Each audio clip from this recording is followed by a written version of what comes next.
global food conglomerates or auto conglomerates or electronics businesses, they're being disrupted by faster moving internet-based companies that are appealing to really specific niches. And so if you start with the negative experiences people are having and then add that to your product roadmap as a larger business, you can really start to see the tides turn. What's interesting about beauty is you have to be continually reinventing yourself. And you have to do everything well because of how fast that industry moves. So in today's episode, we're going to be talking about product innovation in commerce for consumer brands specifically. It's a great episode you do not want to miss, so do stay tuned. Welcome to the 2x eCommerce podcast show. I'm your host, Kunle, and this is the podcast dedicated to rapid growth in online retail. Each week, I try and bring an expert, whether it's a founder expert, whether it's an expert that is a subject matter expert, or a representative from a best-in-class SaaS, e-commerce SaaS platform that has access to a lot of e-commerce data that they can share with you guys for one purpose, and that's growth. In fact, if I was to rename this podcast, I would just call it e-commerce growth. But it is 2x e-commerce, and that's why we're here every week. We turn up every week.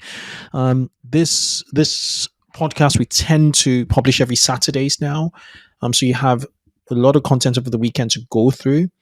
And on today's episode, I thoroughly enjoyed this one. It was with a product expert. His name is Oren Schauble.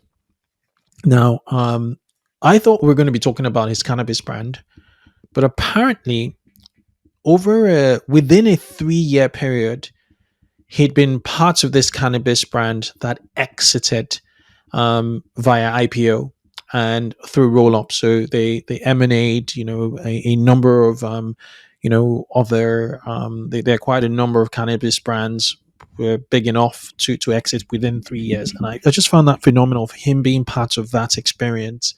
But he's a product guy. So we talk about product innovation in this podcast. We went through a lot where it's like we talked about differentiation, how you should take innovation in terms of like the iterations, how teams that have lagged in innovation or R&D can sort of revive it, what to do when you merge a business, how you treat the merged entities, in the sense that where do you keep innovation. We talk about intricacies of mergers and M&A deals, in e-commerce, where he talks about where just the current state of crowdfunding and where all that traffic and interest from crowdfunding is now evolving to how to launch a brand. It was a deep convo, and it resonates with me because I'm part of I'm a co-founder at Octillion Capital Partners, and we are like a consumer brand platform that's going through M&A, and innovation is very critical in what we do. And everything this convo we had, I just resonated with everything. And he also talks about like a unique approach to product development, just his methodology on the cadence on product development. And we go into niches, what your product development look like if you're a beauty business, what your product development look like if you were a food or a drinks business, all of that stuff. He is a very clever individual. He was not making anything on the spot. He was speaking from experience. So yeah, good episode. I would encourage you to listen if all I've just said resonates with you. If all that resonates with you, then definitely give this one a listen. It is Oren Schauble. Enjoy this episode. Hello, Oren. Welcome to the 2x e-commerce podcast. Awesome. So excited to be here. Looking forward to our conversation. Brilliant. Let's start out with you. Do you want to sort of give us a brief just overview about who Oren is and what you're up to? Sure. So I started my career in graphic design as a designer, kind of agency side. Became a creative director with agencies working mostly in kind of lifestyle brands like liquor and fashion, things of that nature. And then I went over to the brand side, and I was a sales and marketing executive at various CPG and consumer electronics brands.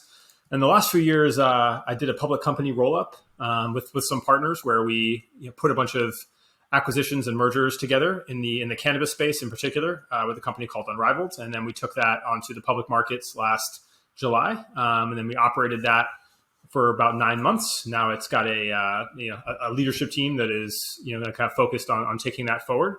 And I'm back again, looking at various product opportunities and kind of marketing opportunities, in different spaces. And so I run a community called Product People with a website called Product World that helps entrepreneurs dive into either selling products for the first time, or if you sell existing products, expanding and making them better and finding better margins. And that's the short recap. Let's take that back a little bit. You've taken a company public. Is that right? Yes, sir, it is, with all the ups and downs that come with it. That's a lot of respect. I have a lot of respect for you. And it's actually a pioneering, company. It's a cannabis company. Obviously, cannabis was recently legalized you're based out in California. At the time, you were based out in California, right? Yep, indeed. And I still am. I'm here in Orange County. Okay, you are. Okay. And then you jumped on the industry tailwind with cannabis's legalization, and you managed to take it public in how many years? So we started the process of this about maybe 3.5 years ago, and it took about 2 years and there's an initial merger with 3 companies, and then we did a merger with an existing kind of public shell, kind of a reverse merger with in July of last year, and then acquired kind of and merged with a series of companies in the few months after that. All in all, it was about a 2 years from the initial concept of rolling up some of these companies to executing it. There's a lot of people involved along the way. And it's an exciting industry, obviously, with a lot of people that are interested in participating in it, and a lot of attention from the stock market. Obviously, this last few months or so is a complicated time to have had a public vehicle with what's happening in the stock market. So, and the cannabis space is still generally in flux all the time. So it was a great experience, and I think and the overall project got a lot of traction. And I feel like I learned a lot of things, and now looking at how I can help other entrepreneurs who are looking to do similar things, whether it's they're doing their own roll-ups or acquisitions or looking to go public, or they're just looking for some insights, because we crammed a lot of product development and work and experimentation in industry into a relatively short amount of time. Incredibly short amount of time, and I really like to speak to that bit of what your career really in this episode. But let's get into your current project. It is it's the your product community essentially you're building out. Why the focus on product development, physical product development? Why do you think that there is an opportunity? Why build why build a community rather than build a company? I just like to get into your mode of thinking right now. No problem. And so I think there's a couple things that I've noticed as I've been working at all these kind of larger brands, and then over into what we did the last few years, is I basically noticed this trend of these companies that are able to move much faster and achieve much better margins and results, who are essentially global companies. So the idea that if you can go direct to factory in China or in Pakistan, or a place that is expert at making the product that you want to make, and skip out any middlemen, things of that nature, you can optimize your margins in a way that just never existed before Alibaba and some of these platforms that have enabled connections between East and West. And then at the same time, you can also work with experts at various price points and with various opportunities inside markets overall. And so, for instance, like one of the companies I work with has designers that are in Eastern Europe. They have developers that are in India. They produce their products in Hong Kong, and they have a team that's in the UK and the US that manages the majority of the day-to-day operations of the business. And they're all playing to their strengths. they actually sell products on Amazon in Europe specifically because they look at, they've seen that Amazon Europe is less well developed than Amazon US. And so there's these people who can think and develop these kind of new relationships in this new world that I think provide a really interesting opportunity. So I kind of saw that coming together.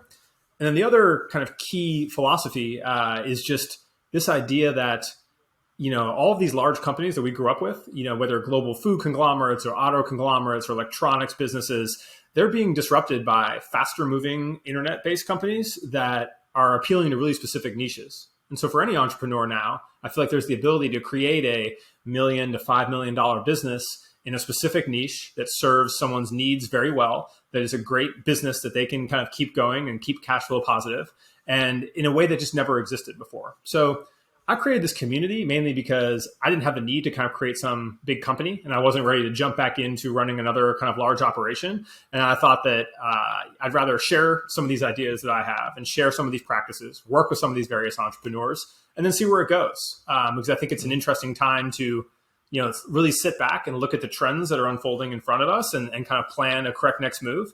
And it's been really great just being able to talk to so many interesting businesses and ideas and help them connect the dots. Also quite impactful, just being able to, I can imagine how many new products and companies you've birthed from the community, from the impact you're making on the community at a one-to-many level. Incredible stuff. Okay, product sourcing, not just product sourcing, but product development, varies from industry to industry. You've had industrial experience. I believe you've been involved in aerospace at some point in your career, and that varies to like a CPG food brand. Are there any sort of first principle thinking or pillars of thinking you think that sort of resonate regardless of the product you're trying to bring to market or bring to life? What should entrepreneurs or product builders just have as a foundation foundation from an approach to bring in any product to life? No, for sure. So I think that one of the biggest ones is just differentiation, and something people don't think about. It seems almost like common sense, but often it's something that entrepreneurs struggle with. Where you say, if I'm going into a niche, whether it's aerospace or whether it's a protein bar, it's how am I going to stand out from the products that are around me on the market? And so what I like to present to people is almost a matrix of how you can stand out. And you can look at things like price. You could say, all right, I'm going to have the cheapest thing on the market, or I'm going to have the most expensive thing on the market. And then you can think about customer experience. I'm going to go for the best taste or the best performance, and then justify a certain price. Then you can also think about niche. You can say, I want to appeal to people from specific cultural backgrounds or in specific regions, or who purchase things because of their values, like sustainability or women-owned businesses. There's all kinds of different angles with which you can help stand out. And so I like to kind of challenge entrepreneurs in categories or people with companies who don't seem to have the traction that they want, is that how do you differentiate? And that answer is, the best answer, it's always the same across any industry, is product experience. If you just have an amazing experience with your product, if you have the best thing that you can buy in that category, whether that's, you can think of an iPhone or a Tesla or, some, really popular examples in food and beverage, then you're going to be able to succeed because people love your product. And getting there is always the number one thing. But if you can't do that, or if it's challenges to it, how do you find and zone in on these particular list of things, around your price point, around your experience, around your niche, around your presentation, to make sure that you have an anchor that makes your product different. And then once you have that, a lot of it comes down to the marketing of actually letting people know that difference, which is another place where kind of entrepreneurs fall. They may make something that is really compelling to a set user, but they're not explaining it to them in a way they understand. They're not putting themselves in the customer's shoes. And you really have to work through every touch point that a potential customer has with your brand to say, how are we getting this differentiation message across in a way that matters to that customer? So those are the kind of general things that I would say really come up all the time when talking to people about making products, regardless of industry. Differentiation is like super important, and I like the breakdown you've just provided in regards to the niche, the price point, and the other points you made. So when you differentiate, the other thing is just like having the expertise to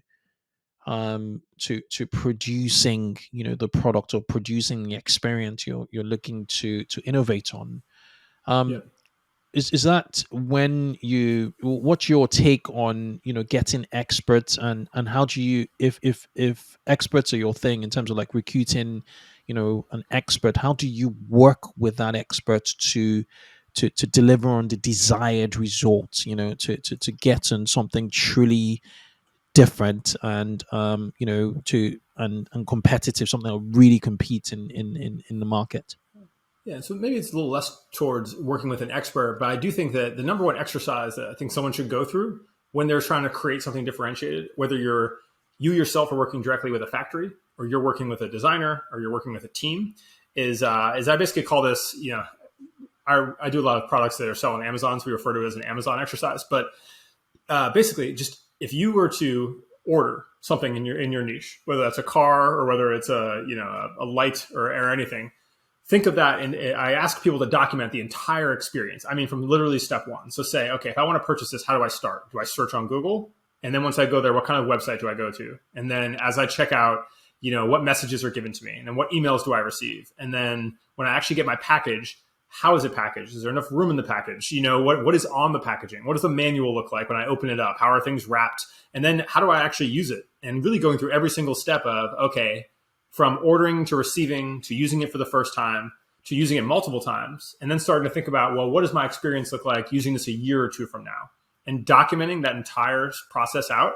And then looking, when you do that documentation of, okay, where is this bad? Where, when I opened this box, was there too much room, or did something break, or did the user manual not clear, or did I not get a series of emails explaining to me how I use the product, and really identifying all those weaknesses inside that entire process. And I think, well, one of the really particularly good ones is the longevity, is saying, okay, I bought a blender, but in 2 years, am I worried about it breaking? What would come to the point of doing that? And I think if you sit down with an expert or the team or the factory and really break down that entire process and say, here's where we need to be great, and here's what the standard is of what exists already, you can find the opportunities to make your product better. And it's an exercise that requires painstaking detail. You need to really look at you can't remove any stage from it, from how hard a box is to open to, what does your power cord adapter look like, or any one of those things, or, hey, do we include an ability is the social media listed on any little item? But I think it drives a ton of value. And if you're thinking of developing a product in any industry, just do that exercise. And if it's a cheap product, do it multiple times with multiple brands. If it's expensive, do it once or simulate it. But that's kind of the crucial exercise to do, whether yourself or with experts, to really find out where you can improve your experience. Interesting. There's a famous, SaaS, quote, which is like, if you want to build a product that would be 10x, better than what's out there, but the competition in the physical world, I would think it's different.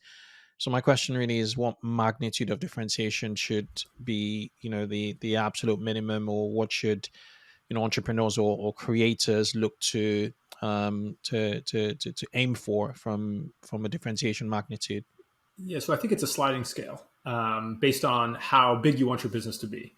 When I end up talking to businesses, they fall in kind of one of two categories. One is people that are trying to build a $1 to $5 million a year business that cash flows really well, that they can keep small but makes really good money. And with that kind of business, where you sell on maybe direct to consumer, Amazon, some light stores, or some medium-sized retail distribution, you don't need to 10x the quality of the experience. What you need to do is 1.5x the quality of the experience for a specific niche or with a specific differentiator. And that's a great business for most people to build. And it's a really interesting opportunity for a lot of people. And then you can do that exercise I mentioned. You can find 6 or 8 things to improve. You can do them slightly better, and you're off to the races. But then if you want to create a much bigger business, so this is the other side of people I talk to who say, hey, I want to dominate this industry. I want to create a really large business so becomes a $100 million business, and we're going to do mergers along the way, and we're going to really own this product category. That's when you have to have that higher amount of differentiation. And 10x in a physical product world is a lot, may almost be impossible, but 2 or 3x is, or just a unbelievable differentiation on one point. Like, wow, this price is just unbelievable. Or the customer service and white glove experience I get is incredible, right? there's something that really stands out where maybe it's more like a 2.5x, 3x, or something much better. Mm-hmm. That's where I think you need to do to build a huge brand at this point. Mm-hmm. Because otherwise you'll get to a certain point of resonance. But if it doesn't move on its own, if people don't recommend it to other people because of how great the experience is, I think it's very hard to get to that $100 million range. But luckily, we have that scale, depending on where you want to live. Mm-hmm. So what are the critical points in a physical product experience or selling experience and, usability experience that, listeners should be very aware of that can resonate well with optimization? Because this is like an assessment and optimization exercise, really, where you're really auditing what is out there, and you're trying to innovate. So yeah. Yeah, so one of the biggest areas I see for innovation in that space, there's a lot of areas you can focus on, but one that I think is really relevant right now is like documentation and content.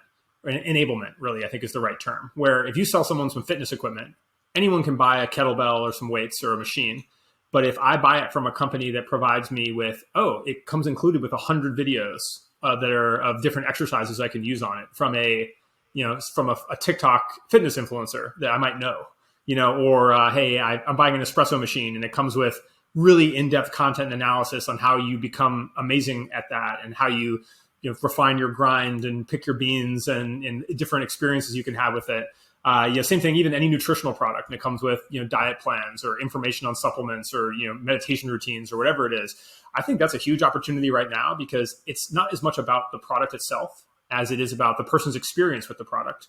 And it doesn't have a physical cost. It has the cost of either taking existing content and paying for it or developing content once you use forever. And I think that that's a really interesting point a lot of entrepreneurs can look at that's really relevant to this kind of TikTok, Instagram dominant world we live in today, that I think you can use to stand out by just providing a lot of enablement and documentation and people feeling excellent about their experience. And in a similar vein, the other one is customer support. I think you can take almost any industry, whether you're selling shoes or whether you're in real estate or any of those things, and say, hey, we're going to offer the best customer experience you can possibly think of. You're never going to hit a chatbot. You're always going to get a human 24 hours a day who is excited to talk to you, who will walk you through whatever you need. If you say we're going to bear the costs of offering that level of customer service, I think you can differentiate in almost any industry because there's a certain customer base who says, I'd rather pay the extra money to just ensure I am good no matter what. And so that there's always someone who can take care of those problems. And so I think those are two interesting opportunities that you can apply to almost any product. It's interesting you mentioned the availability, the chat availability. Do you think it would lend itself to a certain sophistication in other products? So if like you're selling apparel, it might be different if you're like selling an electronic device that obviously requires a lot of settings and what have not. Yeah, I think. Sorry, go ahead. Yeah, that was my question. Yeah, that's it. All right, so I think it's yes, and obviously the more complicated products are going to need more of that service level. But just even the apparel one's an interesting one because a friend of mine he bought some expensive jeans from this company Rag & Bone the other like a month ago, and he was trying to return them. And was just in an infinite loop of customer service people that didn't speak good enough English that would take two days to respond. And he was really frustrated because he's like, look, I spent $350 on this or whatever it is. Like, it's way too expensive this isn't the experience it should be. And so I think that with almost any product, especially if there has some degree of returns, there is that differentiation. And the one I think that most of us don't think about, especially if we're younger, that's really important is providing that experience for people that are in their 60s and older, where screens and small type is hard. They may not know how to use an app. They just want a number they can call at any period of the day to figure out what their problem is. And I think that if you look at your demographic for who's buying your product and they skew heavily 60 and older, or they skew 30% 60 and older, then you have a huge opportunity in customer service.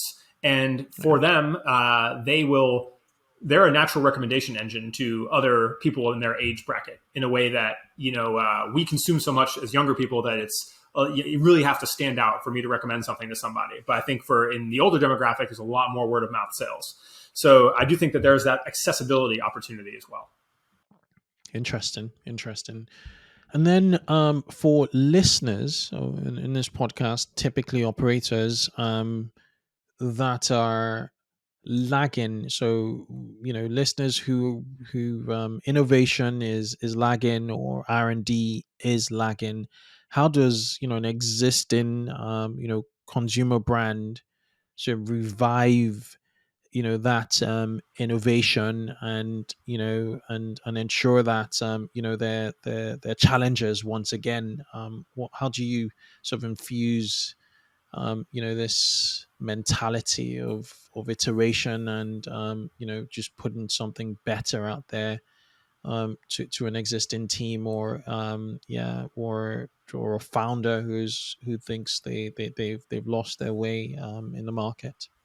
Yeah, and so it's funny. I go through this a decent amount with medium-sized businesses, and I usually ask those businesses to do that exercise we just mentioned with their own products and where Mm-hmm. they're competitors. So, say you're working with Adidas, I would say, all right, cool. We're going to go purchase 6 products that are marquee products of ours. We're going to have different people do it. We're going to document the steps all along the way, and then we're going to do the same thing with New Balance and a couple and Diodora, whoever, and we're really going to document that, and then just make that matrix of what was worse, what was better, and then start looking at what can we lean into or not. So I think there's just undergoing that thinking process of how we sell versus how other people sell is useful, because you never make time to do that on your own without some impetus to say we need to really reflect on this. So I think that's one. Another one that I've been encouraging for some of those businesses too is they always figure like, oh, we have to make some giant change in our product roadmap or make some big new product that's going to take R&D for years. But in our current world, people are used to seeing short-term consumables. They're used to seeing a drop or something where you say, hey, I'm going to sell this thing. We're going to sell 1,000 of them and then it's gone. And I encourage larger companies to do that as experimentation or for feedback and say, hey, you don't have to develop this whole product. What you can do is say, we're going to make a subset of it. It's affordable for them in context to make 100 of a thing or 1,000 of a thing. We're going to sell it to our passionate customers, and then we're going to make sure to get feedback on it. And I like to talk a lot about unscalable feedback. Everyone always wants to make processes that scale and use surveys. I'm like, no, let's have someone who cares, an executive or a customer service person, call those 100 customers and have a real conversation with them. And even if you only get a hold of 10, that level of feedback you get from those hour-long conversations will really inform, what people need. The other place I encourage people to go to for feedback on their industry and niches is Reddit and TikTok. If you go into Reddit and you search, your brand name or your category name, and you search, just the word angry or problem, you're going to come up with hundreds of threads of people describing exactly why they don't like something about your industry or a problem they have with a product. And that should literally be your product roadmap. Should be solving the problems people are complaining about online. It's the same exact thing with TikTok. People go on there all the time and complain about shipping times, this didn't work or that didn't work. And so if you start with the negative experiences people are having and then add that to your product roadmap as a larger business, you can really start to see the tides turn. And then it goes the same thing with looking at experiences they really like. If you go onto any of those platforms and you search, best camera, best whatever it is, and start looking at why those really articulate users are making videos or writing posts about a specific thing, you can also use that for your product roadmap. Oh, these are the things that actually resonate with my customers so much, they feel like they have to write about it or make a video about it online. And I think that's what's amazing about this new economy is all this is just available to you. It's just a matter of saying, we're going to go find solutions and we're going to go find things that we need to incorporate into our product roadmap and then making that jump. Super, super interesting there. Really very customer centric.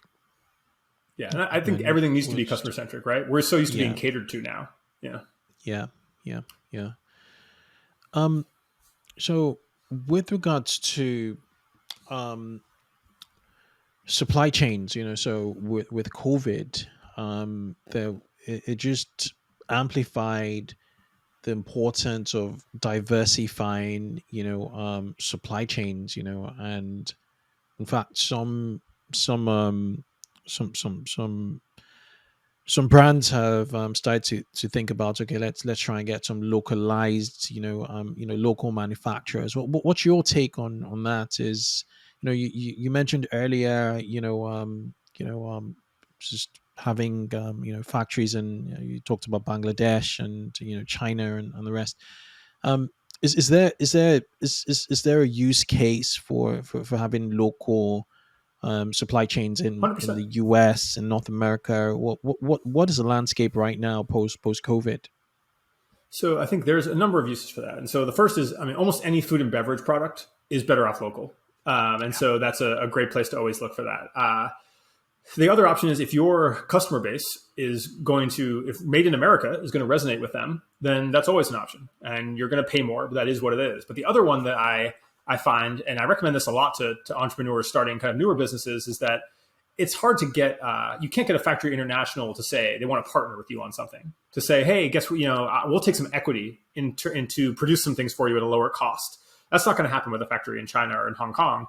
But if you go down the street to whoever you're working with locally, say you're in Minneapolis and you find a producer of the thing that you want, you might be able to actually work out a deal with them that is beneficial to both of you, and they'll see your vision and work with you on it. I think that's the biggest opportunity working with domestic, whether you're in Europe or whether you're in the US, is that you can actually forge partnerships with some of these folks that, whether it helps you with R&D or helps you with funding, or it just makes a difference to you to be able to walk in there every day. For a lot of people, that's worth the additional cost that you're going to save going overseas. And I think the key challenge domestically is that there is no Alibaba, right? I can go and find a manufacturer for anything on internationally, and I can see how well vetted they are, and they're probably going to be great. In America, you're digging through Google at best to find that. And these people may not even have a website. And so how do you kind of find that? And so there are some companies that are trying to bridge that gap. And I think that's an interesting opportunity for SaaS. Yeah, absolutely. And what are some of the best or most interesting deal structures you've seen with companies, with consumer brand companies, brokering with manufacturers with local manufacturers? Well, have they been largely equity? Have they, been better payment terms? More often what I've seen is kind of product splits. So I'm seeing a lot more equity deals right now with like industrial design firms and agencies who would typically say, hey, it's going to be $25,000, $50,000 a month to work with us. Who will go, hey, it'll be $5,000, but we want 15% of your business or whatever it is. I think that's becoming more common. And who makes the proposition? Is it typically the brand or the agencies? It's typically the brand, because I think that they'll say, hey, we don't have the budget to retain someone like this. But we can offer them, if they see the vision, they can offer the upside.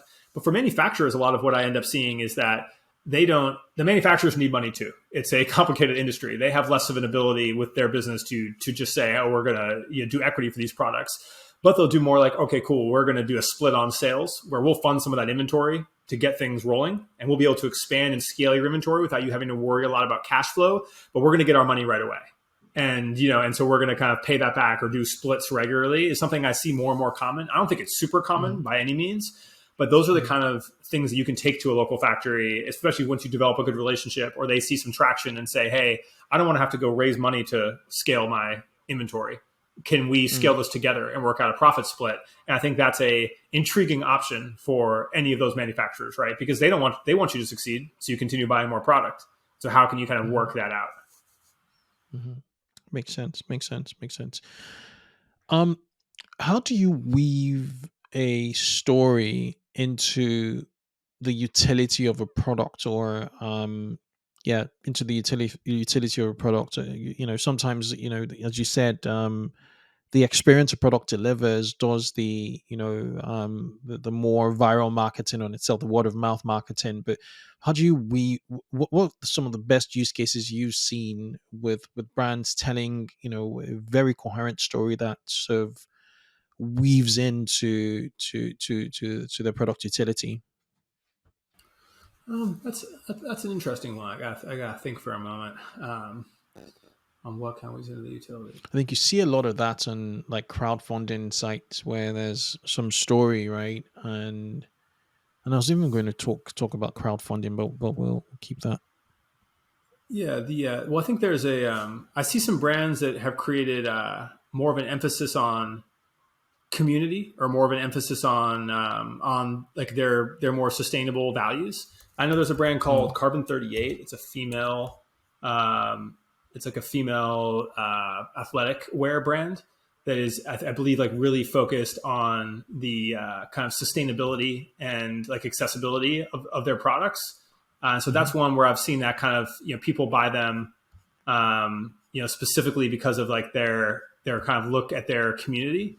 There's another one that I know is popular in more of a Gen Z brand called Starface, which is like it's like little stickers that you can put over like a blemish, and they've done really well with their kind of influencer community and their online kind of resonance around that, where it's like the product is almost secondary to being a part of the people that are kind of in that community and group. But, I think that there's a lot of opportunities to kind of succeed in that space. And I think there's probably better examples. Just, I don't know if I have them off the top of my head. Interesting. And what do you think from a product? We're speaking a lot to product innovation. How do you see crowdfunding as another way to validate, or as a go-to-market strategy? Is it still strong? Is it still viable? I can't remember the last time I visited. Yeah, for sure. I think but that's just me. Yeah, I think I feel the same way as you, where I haven't personally. I used to be in Kickstarters, frequently, and now I haven't done that in a long time. But I do know people that are doing it, and what I think there is that exists there is there's a passionate existing community of people that participate in crowdfunding. And it's not as big as it used to be. It's not as mainstream as it used to be, but those people still exist.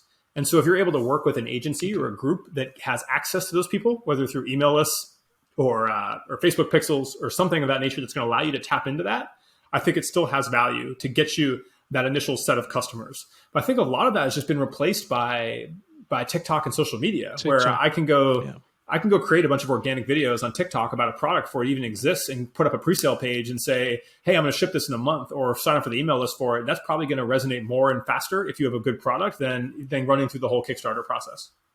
Yeah. And the relationship is more direct, when you, if you look at it that way, you get all the metrics, right?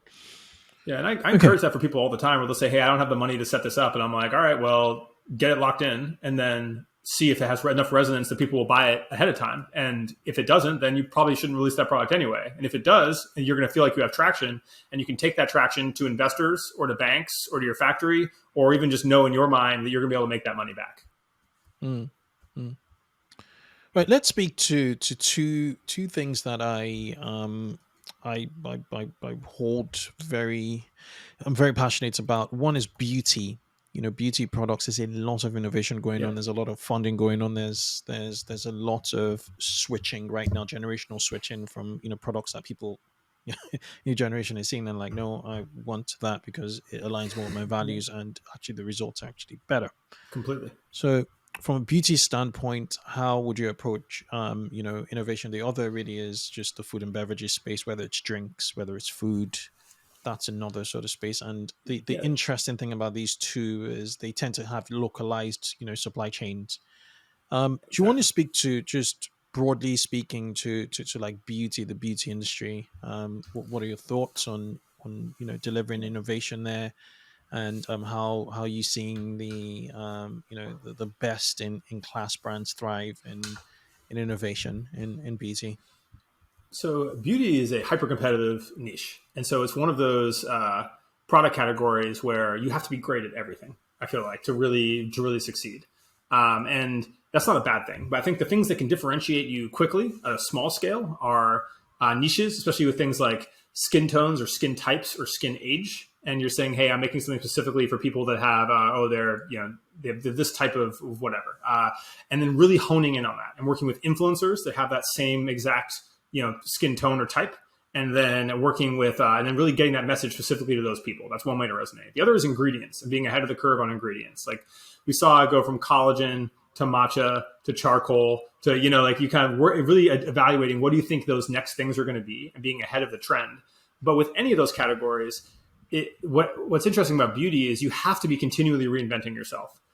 And you have to do everything well because of how fast that industry moves, where you can be really successful in charcoal, and then all of a sudden it's like, okay, that's not a popular thing anymore. And then you haven't made anything that's going to replace it, and your business can just fall off a cliff. And also people spend so much money to find new customers for the first time, and then those customers don't stay with them necessarily. So I think if you want to attack the beauty niche, I think you really need a comprehensive plan. And that plan needs to look like, how do I have a set of core products that are going to be sellable no matter what, that just really resonate with people?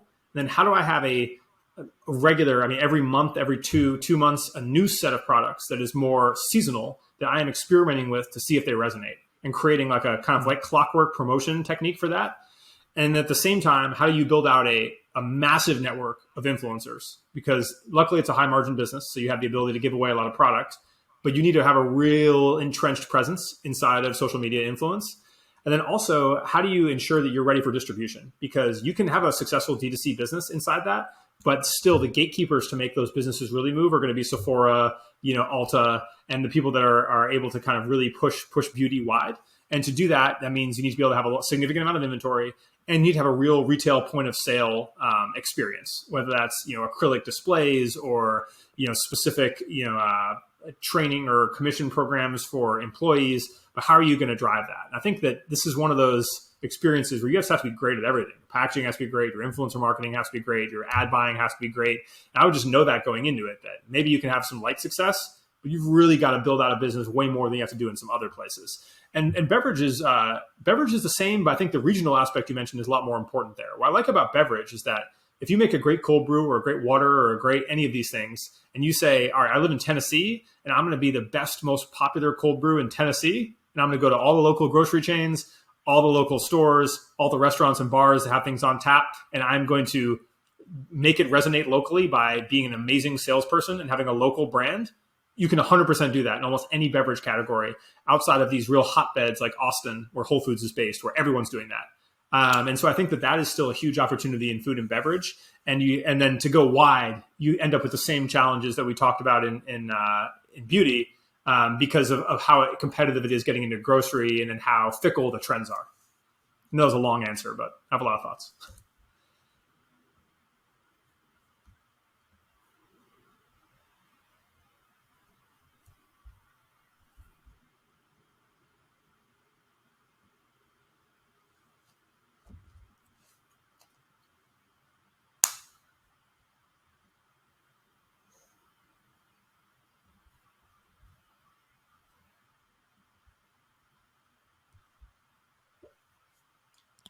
Yeah. So yes. Did you get that?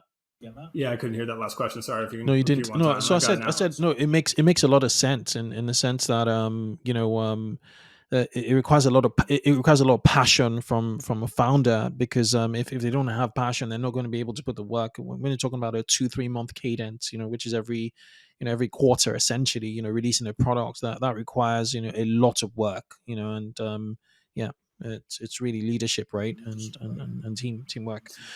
It's not easy. Interesting. Yeah, not easy at all. Okay, let's talk about your I'd like to just find out more about Unrivaled. So how in your experience with Unrivaled, it was a cannabis brand based out in California. How many team members were there? How many founders were there? Were you? Got it. So it started at about 70 team members when I came in. So basically the first step of it was combining 3 different companies. There was a retail store in Southern California. There was a brand in California, and there was a distribution company in Oregon. So I think about 70 employees overall. By the time we ended, it ended up being about 350 or so by the time that I stopped working there, and it kind of continued on. And in that initial start, there was 4 founders, and I came in kind of operationally helping configure and grow the business in addition to them. And over time, multiple of them exited the business, right? As kind of those mergers complete, they help facilitate some of that, and then they move on to other things. And then we ended up bringing in a new executive team who would be specific for the public vehicle, right? Who have experience managing businesses at that size, of dealing with the complexities and regulatory aspects of a business that's operating at that scale. What can we learn? Because this was a roll up. It was an M&A growth story, which eventually led to its IPOing from the LinkedIn. I think it IPO'd at 3.5 million or so. But what tips can you, or what takeaways did you get from that, from experience with Unrivaled, in terms of using a roll-up strategy towards just building better products, using roll-ups to build better product offering, and obviously building out your business eventually. Yeah, and so we this was a pretty big roll up, right? And so I think our market cap when we went public was $80 or $90 million, and it was a lot of different businesses in there. I think we did probably $60 million last year. It's a pretty large size business, right? But what I didn't realize is that we went public on on the OTC markets, which is in particular OTCQX, because they don't allow plant touching. What's it's a different exchange. So yeah, okay. So basically they don't allow plant touching cannabis businesses on the NASDAQ or on the big stock exchanges. And so there's tiered stock exchanges. Now, I didn't even know that existed. I had worked on 2 projects previously that had gone onto the NASDAQ. And they had done what's called a Reg A Plus fundraise, and then they had eventually gone fully IPO'd. And so I was familiar with that process, at least tangentially. Those weren't companies I led; it was just projects I worked on. And then, but I didn't, realize there's this whole sub infrastructure of these other exchanges. And so there's what's called the pink sheets, which is basically OTC Pink PNK. They allow you to be publicly listed, but you don't have to have audited financials. So it's considered relatively risky. Basically, you can put your business out there, whatever you say your numbers are. You don't have to have some compliant accounting business checking it, but you can still be public and invest in it. So that's an option there. And you have built it all the way up to where we were, OTCQX, which is the kind of the most akin to being a larger public company. You have to have your audits done regularly. You have to, there's a ton of compliance and regulatory requirements, but you're still like not quite on the NASDAQ or the Canadian Stock Exchange or things of that nature. And so I think that raised some interesting opportunities for entrepreneurs for me because I think there's we did it at this relatively large size. You don't have to be that size to, I'd say if you want to have a lower level of compliance to be on some smaller exchanges, that may cost you $100,000 or less every year. If you want to operate on the OTC and at the highest scale, maybe that's $500,000 every year in compliance and additional staff and things like that. But that means that you can access potential public investment. You can access liquidity for yourself and your shareholders if you can generate a certain amount of share volume, even with smaller businesses. So what I think people listening out there who run e-commerce businesses should be looking at, especially now, where we have an economic downturn, assuming it's going to continue, is look at how can you combine with a few other businesses. If you have a beauty brand, how can you find 4 or 5 other beauty brands or brands that are similar? Okay, they have SaaS that ties over to beauty, or an influencer management company in beauty, or a small retail chain even, so you can vertically integrate, or a manufacturer. How do you combine 4 or 5 smaller businesses into a larger business, save some money on costs, say, hey, we're going to centralize accounting, we're going to centralize marketing, we're going to vertically integrate our manufacturing. And then how do you take that combined set of businesses, say you all had a $2 million business, but now all together you have a $10 million business, and say, okay, we want to do our own little roll up and bring that onto the public markets and be able to say, we believe we're actually worth, this multiple on this. And we're going to tell that story to investors and we're going to, hire PR and we're going to go figure that out. And I think that's a really interesting opportunity, especially while the market's low, to combine those things, execute on getting a vehicle. And then as the market starts to grow, take advantage of that growth and help tell your story. And I think that what I learned through this process is that this is just much easier than getting onto NASDAQ is hard. And you need to have an investment bank underwriting you. And there's all these factors. Getting on some of the smaller exchanges is not that hard. And I think any entrepreneur who's gone through the process of starting their own business and some level of fundraising, they can figure it out. And so I think that vehicle being accessible and the idea that you can combine a few companies and do that yourself is hugely a huge opportunity. And I think that all kinds of entrepreneurs that are connecting online should be thinking about how they're doing that with their businesses and their businesses of their friends to basically create more value as an aggregator or as a roll up. Yeah, that just thank you for that. Thank you for that. That's just mind blowing in terms of the insights there. What do I want to say as a follow up? Do you think the aggregator, Mark, I'm not sure whether you follow the e-commerce aggregator space. What is your take on these Amazon roll-ups? Is it coherent? Is it just I don't want to hint any answers, but I just like your take on these e-commerce Yeah, like aggregators. a friend of mine just had his business acquired by one of those for about $1 million. And it wasn't a huge exit or anything, but I think he was happy with it. So I'm pretty familiar, and I think that a couple things. I think this is the first generation of those. I think some of it was a little willy-nilly to start, where they were just kind of buying anything, and the valuations didn't quite line up. I also think that some of these companies do it, and they think there's going to be synergy, and there's not. But I do think that it's an amazing vehicle if you have intelligently thought through the companies that you're buying. And if it's executed by people with operational acumen who are actually doing the deals and doing the integration, I think that we're only going to see more of it. And I think that we're just in this kind of first generation where some of them are okay, some of them aren't. And I think that if I was someone with, if I had more capital and I was looking to take advantage of the market, I would 100% be doing like Amazon fitness brands plus, buying a bunch of Instagram pages and email lists of things related to fitness. And then working to say, hey, maybe I can buy a small regional, GNC competitor, and putting something like that together into a roll up. I think is just an amazingly lucrative opportunity. So I think we're just starting it right now. Yeah, just cluster it up. We have I put out a post on LinkedIn a few weeks ago. It was just something I was looking at. I was looking at one of the UK's biggest fast fashion companies. It's called Boohoo PLC. So they started out in 2006.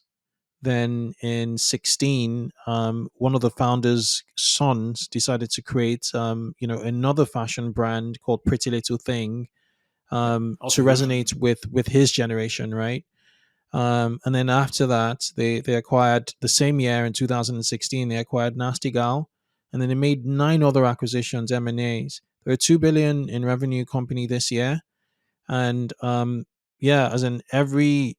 all their growth spurs have been just acquisitions. A lot of them have been like, distressed sales, but they're turning them around. They're integrating, their technology into their mothership, essentially. They have this mothership company, and they're essentially latching on these other companies that's sort of like serve different demographics, and they're just filling out gaps, and they're trying to cover the entire market. So they acquired one brand called Karen Millen, and Karen Millen tends to appeal to the 30 plus professional woman, which was not in any of their brands, and they just captured that market. They screwed up the brand, to be honest.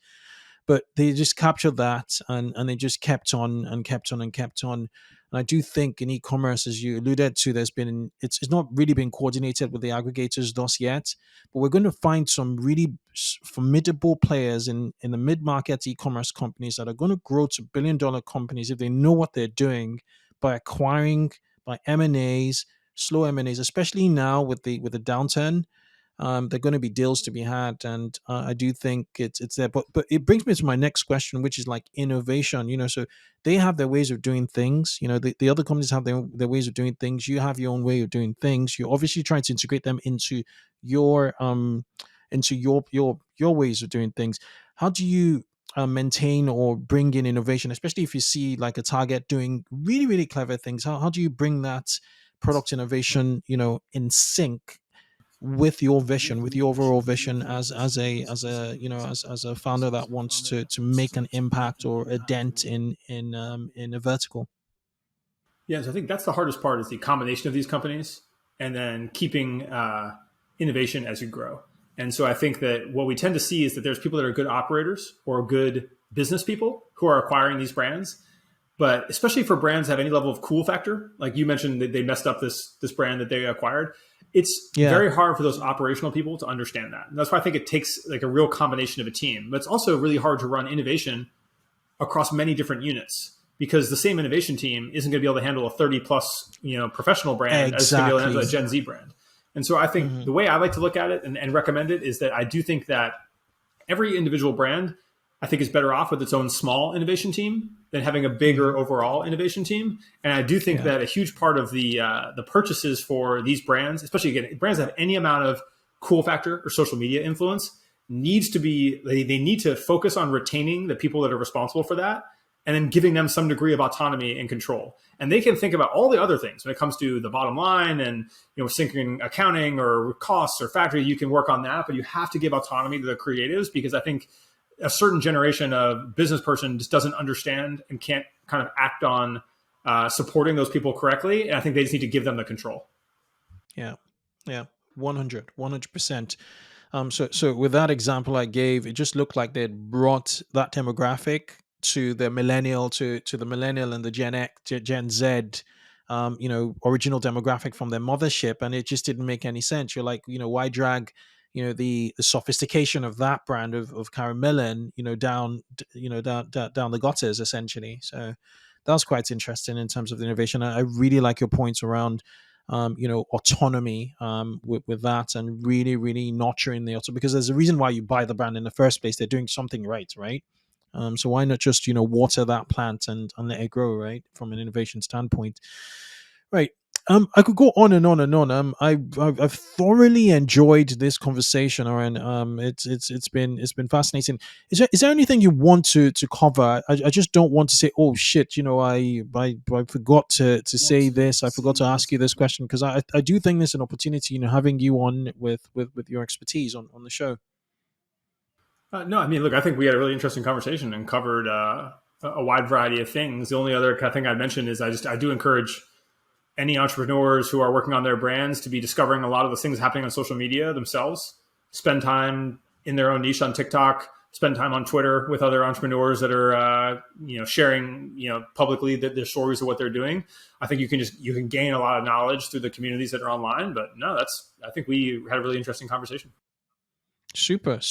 And I see we have mutual friends, Nick Shackelford, Chase, and 5 others. I followed you on, Dennis Hegstad. I've followed you on Twitter. So for those of you who want to learn more, from Oren, what do you want to you have a website called productworld.xyz.